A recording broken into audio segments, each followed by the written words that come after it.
at 5, a horror film veteran may be pulling up in a cab near you.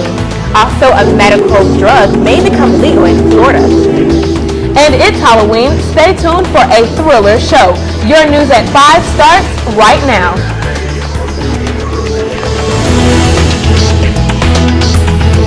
From the highest of 7 hills in Florida's capital city, covering every corner of the Big Bend, this is the award-winning News 20 at 5 Live. Good evening, I'm Alicia Turner. And I'm Natalie Johnson. The trial for suspended Liberty County Sheriff Nick Finch is over. A jury deliberated for more than an hour and found him not guilty, falsifying the arrest record for Floyd Parrish. He was the man arrested after a traffic stop in March for carrying a weapon without a concealed weapons permit. Finch released Parrish from county jail because of his belief in the Second Amendment. Finch was then suspended without pay by Governor Rick Scott. The sheriff now plans to petition Scott to get his job back. It looks like Florida may not be following in the cannabis trail of Colorado. Florida legislative leaders are opposing an amendment that will allow medical use of marijuana. House Speaker Will Weatherford and Senate President Don Gates are asking the Florida Supreme Court to reconsider the proposed amendment. So far, 200,000 out of 700,000 signatures have been gathered in order to add the amendment to the 2014 ballot. The search for Tallahassee top cop is gearing up. The city of Tallahassee will soon begin interviewing candidates for its chief of police position. The search committee is working on details and the candidates and this interview schedule. They've set a goal to start conducting the interviews within the next 2 weeks. Rick Scott released an agenda for the upcoming legislative session that will reduce $500 million in state taxes and fees. He's also cutting $100 million in state spending. He plans to block borrowing money for new roads, land, or education facilities unless they create returns on the investment for taxpayers. However, he does not say where the $500 million in tax cuts will come from.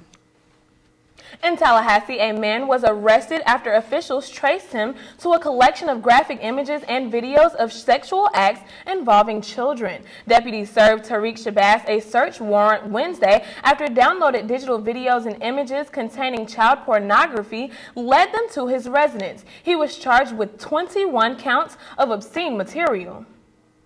In Gadsden County, a daycare owner is in serious trouble.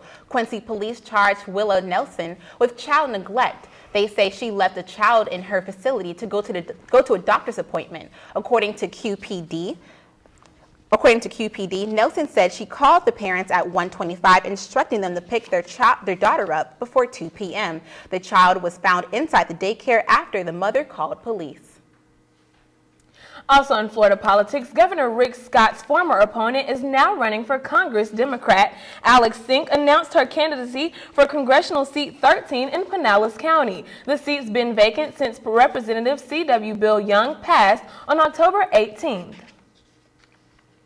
A cab driver in South Florida may look a little bit familiar, especially if you're a fan of scary movies. The man who played Jason in the Friday the 13th Part 2 is driving a taxi in West Palm Beach. Aaron Guy has the story.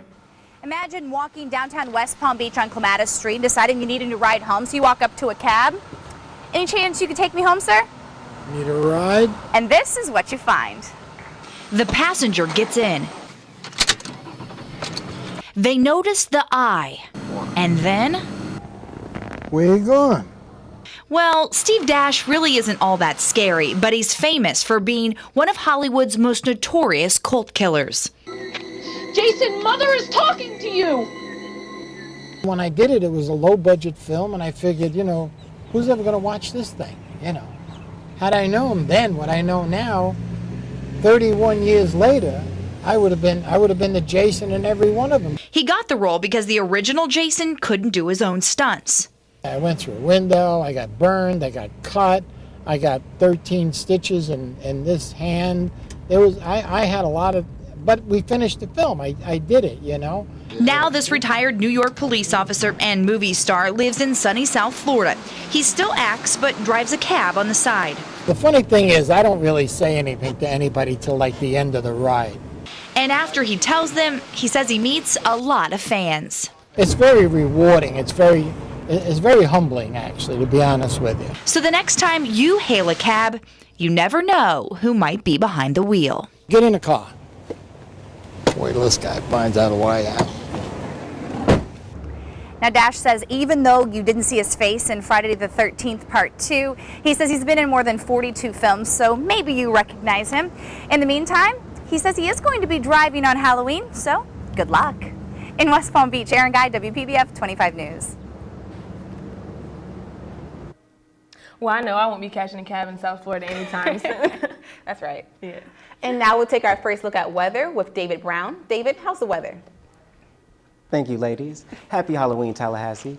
We brought in today partly cloudy, but it remained mostly sunny during the day, with temperatures at a high of 82 degrees. Now, if you're anything like me, with your Halloween costume underneath your work clothes today, and are looking for some evening fun, keep in mind that tonight's temperatures will drop to a low of 69 degrees. There's a 10% chance of rain, so all you goblins, ghouls, princes, and princesses may need to carry an umbrella. That's your first look at weather. Back to you.